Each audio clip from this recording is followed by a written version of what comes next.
Bonjour à toutes et à tous, et bienvenue sur la plateforme École d'économie et gestion. Aujourd'hui, nous allons réfléchir à une question centrale pour comprendre les organisations et les marchés. Comment les théories économiques, classiques et modernes, éclairent-elles les pratiques de gestion et la prise de décision dans les entreprises? L'économie et la gestion sont souvent perçues comme deux disciplines distinctes, mais elles sont étroitement liées. L'économie analyse les mécanismes qui régissent le marché. La gestion transforme ses connaissances en décisions concrètes pour piloter une organisation. Pour illustrer cette complémentarité, nous mobiliserons des auteurs incontournables, Adam Smith, Jean-Baptiste Zell, Onmenar Ken et Renji Fayol. Économie et gestion, définition et distinction. Économie, elle étudie la production, la distribution et la consommation des biens et services. Microéconomie analyse les comportements individuels et des entreprises. Macroéconomie étudie les phénomènes globaux comme la croissance, le chômage ou l'inflation. Exemple d'auteur. Adam Smith, La main invisible montre comment les intérêts individuels contribuent à l'efficacité du marché.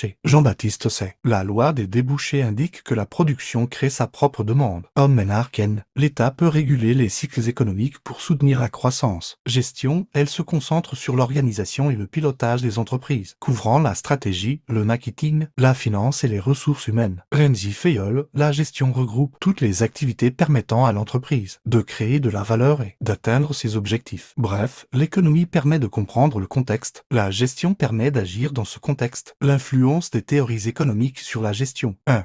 Adam Smith et la division du travail augmente la productivité et l'efficacité. En gestion, spécialisation des fonctions, organisation des processus, optimisation des ressources. 2. Jean-Baptiste Say et l'innovation. Produire crée de nouvelles opportunités de consommation. En gestion, importance d'innover et d'adapter l'offre aux besoins du marché.